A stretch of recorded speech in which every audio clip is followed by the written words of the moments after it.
a point bɛ da o kan o ye point jeli na sisan point tana o de ye istiqraru nafs y'a faamuya istiqraru nafs tɛ dɔwɛrɛ ye ka basigi k'o di bunadamaden ma walima ka basigi k'o di walima k'o don sigida kɔnɔ an ka sigida ka kɛ basigi sigida ye an ka société ka kɛ société ɲuman ye basigi société ye ni sigida kɛra basigi sigida ye o kɔrɔ ye ni o sigida ɲɔgɔnna cayara automatiquement i bɛ mun de ye sigida caman faralen ɲɔgɔn kan o de bɛ kɛ dugu ye walima quartier ni o quartier kɛra quartier basigilen ye jamana bɛ basigi ou a tɛ basigi a bɛ basigi donc furu bɛ kɛ sababu ye k'an ka société k'a dilan ka basigi don a kɔnɔ ka d'a kan bɛɛ lajɛlen sɔnna a ye k'a fɔ anw ye furudenw de n tɛ sɔn nin ma n bɔkolo tɛ sɔn nin ma silamɛya tɛ sɔn nin ma diinɛ tɛ sɔn nin ma n t'a kɛ n'i y'a ye quartier dɔw mɔgɔw bɛ fara ɲɔgɔn kan k'a fɔ bariso tɛ jɔya u ka hɔrɔnya n'u danbe de y'o kɛ i bɛ taa sɔrɔ dɔw ye sungurubaso tɛ jɔya u ka hɔrɔnya n'u danbe de y'o kɛ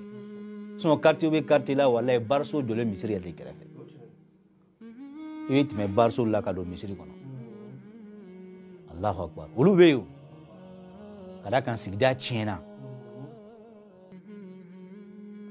sigida maaw maa yɛrɛ tɛ se k'i bolo si maa la k'a fɔ ko min ye min ye a bɛɛ ɲaamina ɲɔgɔn na o tɛ ko ɲuman ye donc ka basigi na an ka sigidaw la ka basigi don an ka du kɔnɔnaw la fo an ka furu de kɛ an taabolo ye an ka furu sabati an ni ɲɔgɔn cɛ a y'a yira denmisɛnninw la aw tɛ se k'a ladaha ni sira foyi ye fo n'a kɛra furu sila ye cɛ fara muso kan o ka kɛ bɛɛ taabolo ye n'o kɛra sigida bɛ diya basigi bɛ don sigida kɔnɔ ala ka basigi ɲuman d'an ma o kɔfɛ n'i ye Alahu subhanahu wa taala ka nin aya nin ta k'a lajɛ Alahu subhanahu wa taala ko wa min ayatihi an khalaqa lakum min anfusikum azwajan litaskunu ilayha ala yɛrɛ ka kabako belebele dɔ ye jumɛn ye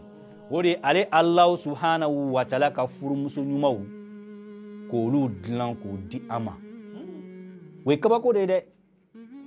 ale y'an kɛ furu ɲɔgɔnmaw ye cɛ ni muso k'aw kɛ furu ɲɔgɔnmaw ye o ye kabako de ye Alahu subhanahu wa taala ka mansaya kabako fɛn dɔ de ye o t'a bannen dɛ furu dɔrɔn tɛ dɛ k'aw kɛ ɲɔgɔn ta ye ten dɔrɔn o tɛ dɛ mais a ye fɛn belebele dɔ de da o kan o ye jumɛn ye ko litaskunu ilayha furumuso in tɛ dɔwɛrɛ aw bɛ fara ɲɔgɔn kan ka muso furu ka basigi de ɲini aw ka furuso kɔnɔ i y'a faamuya an bɛɛ bɛ quartier kelen na an bɛɛ bɛ nin sigida nin na yan alhamdulillah an bɛ nin sigida nin na yan problème foyi tɛ yen ni su kola bɛɛ b'i ka so kɔnɔ mais mun de ye ta so denbaya tɛ parce que i muso n'i denw bɛ yen i bɛ girin ka don so kɔnɔ sɔn ne tɛ taa so ne bɛ dɔ fara gɛrɛn kan de a ye premier si n'o banna dɔrɔn cɛ dɔ wɛrɛ si fo 0 heures fo 3 heures muso dɔw b'an wele karamɔgɔ alhamdulillah an kɔni vraiment an tɔɔrɔlen don an cɛw tɛ don joona so an cɛw tɛ don joona so n'i ko mun na a tɛ don joona so ne kɔni sigalen n'a ma a bɛ ko dɔ la kɛnɛ ma o n'i y'a sɛgɛsɛgɛ Usayi Coro an ka jateminɛ ye fɛn dɔ yira o ye min ye i b'a dɔn muso minnu bɛ yen ni u ye 2 3 ye u cɛw kun olu ka weleli man ca ka problème kuma fɔ n t'a dɔn n'i y'o jateminɛ ne ka jateminɛ walayi olu ka weleli man ca olu 1 2 3 bɛ cɛ kun olu ka weleli man ca fiyewu mais minnu 1 pe b'u cɛw kun dɛ olu de bɛ problème kuma na tuma bɛɛ n cɛ man ɲi cɛw man ɲi u tɛ don joona so a tɛ wari d'u ma a tɛ nin kɛ a tɛ nin kɛ olu de b'u kuma na tuma bɛɛ mais minnu ye 4 ye minnu ye 3 ye minnu ye 2 ye olu tɛ olu y'a kuma na ne t'a dɔn o kun ye min peut-être n'a kun kɛra fɛn ye ne ka faamuyali la i bɛ taa sɔrɔ muso 3 walima muso 9 ale tɛ se ka to kɛnɛma o non jamais a tɛ se ka to kɛnɛma su bɛ ko dɔrɔn a bɛ taa so de Voilà. Parce que jamais, Atika tout kelema, abina tout kelema mouna. Allez, aïwa. C'est avec Kodo qu'on a gagné. Avec Kodo là. Parce qu'elle est à l'abina tami. Atin c'est un fait. Abemi, avec Grenade. Comment béchaya? Voilà. Donc, là, sous Amé Sida Konana, tout va bien. Bella Jinin, Alhamdulillah, Furu Sabatilene do. 2 minutes bénéboulot, ne ka marabe ka buru ou kan kala kan Furu Deune do, kenema dunte. 2 minutes bénéboulot, et ka marabe ka buru ou Deune kan kala kan Furu Deune do, kenema dunte. Karsabetin. Jombe son qui den la filine to kenema dori. Moi, je te zo mo. Ya fam, ni sukola, demaya bébé don sokonode. Mara, ou le be fragnon kan demaya ou mara. Kadaka au maf, c'est-à-dire au ba ma furu tugamina, au tsekabla au tuaka. Donc il faut que un ambolo de nyoma sa sauter kono ka demu mara. De no kera sigida bedia. Basigi benati. Basigi bena haklisigi bena. Ya famia furu nyoma o nyonche. Sino chedo be. Nti galonchi yede. Sana kata so folo. Abe ole leke ka papu ole. Papu ibamso dara. Nago ko ama dara. Abe sono kana sokono. Sino abe tambe de bangere na folo. Yo. Fani muso ma daletena. Meni o chama sege. Evita soro muso mu be sokono. Tasuma kamino bu tike kono ka da uche o bulo kono ka da uche o te kono. Parce que hereti. Furu ya dabura lafiam kama uti. Furu dabura basim kama umasoro. Do automatiquement chere be kenemala préféré katine sokon naka. E che duna sokono. Abena soro e sin be fieton kono. Abena soro e be filumun la jela. Abena soro e walma e daleno kete u libéré. Faut ka fo demsenu nya kuni ndara ka bambokana na kunde. Chebina do sokono wasagele mbati. Ni akabarade ne ma dominta ka dama ti domnike.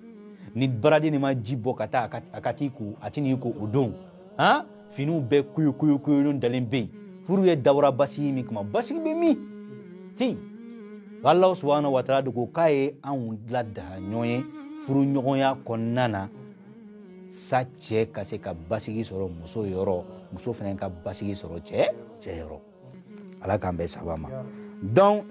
no bora ni jinay tan klena ambi dan tan flala wati na cho kama yame anafa doye jumay walma ajoro bele doye jumay wodi tahqiqul mawadda warahma bayna az-zawjayn aw bayna afrad al-mujtama kanu ukasabati furu nyogo ni nyonche aw mi furu ke bawi kanu aw ka nyon kanu ani hine nyona ukasabati aw ni nyonche Islamia bo de nyina fe che ebita soro automatiquement i muso yere hine be doila ka kon furu yere damne ka kon aw ka furu ke ni che bora muso no fe automatiquement e bay ka fo abe seke beka no fe abe si susela abe ala ole ke abe fembela jirinke wati fenena muso fenen ba asagula obe muso fenen ba asagula o wati ni konnana ate son ni cheko ko krekra ate fo ate aba asagula o e kanuye o wati cheka di muso kadi che o wati ni rani fen fo chena ba bula ba di mawo me furu kelen ko fe dogorate na de ina yona de besa kalo kelen kalo flat menen ko fe kalo kelen temenen ko fe ayo ke nyonka kalo flanan temenen ko fe ayo ke nyonka mune be dawka hine le be na de muso kelen ga dengelen den flasoro ni chema hina la mai muso kelen ga dengelen den flasoro ni chema makarim na mai muso harjege ma ni chema hina la mai ni ma lado ka donc ka fo vraiment abi bara mi nabi abi ere de ka barala abi ki ka suko na de dla ni ma hina la mai bono hine wo sabatira suti konnana anga sigida o konnana abina wolo jumena sigida benye islamia be dia utewa alhamdulillah donc wala sika fuite mina wode ka kanu ani basigi ani hinɛ ɲɔgɔnna o ka se ka sabati an ka société kɔnɔna na furu de bɛ o kɛ a laban bɛ kɛ min ye sa n'an bɛ waati wɛrɛ kɔnɔ a tɔ la waati n'a cogo kama o de ye Moyisamaw n'o ye silamɛya yɛrɛ sigida ye silamɛya ye jogo ɲumanya minnu ɲini an fɛ ka bɔ bangebaa la bato la ka bɔ bato yɛrɛ la n'o ye seli ye ka bɔ bato yɛrɛ la n'o ye sun ye silamɛya ka jogo ɲumanya minnu bɛ yen nɔ ni silamɛya olu tɛntɛn k'o di anw ma olu ka se ka sabati o tɛ sabati ni sira foyi ye sira ɲuman foyi ye fo furu ni furu tɛ yen nɔ jogo juguya de bɛ yen o fɔ bɛɛ ɲɛna ni furu tɛ yen jogo juguya de bɛ yen mais n'i y'a ye sigida la bato ɲɔgɔn ɲɛlen bɛ sigida o sigida la ko o jeunes bolo de bɛ ala bato la musow suturalen de don kamalen denmisɛnninw bɛ ala u bɛ misiri kɔnɔ u bɛ ka ala bato furu de ɲɔgɔn ɲɛlen ye dɛ walayi furu de bɛ yen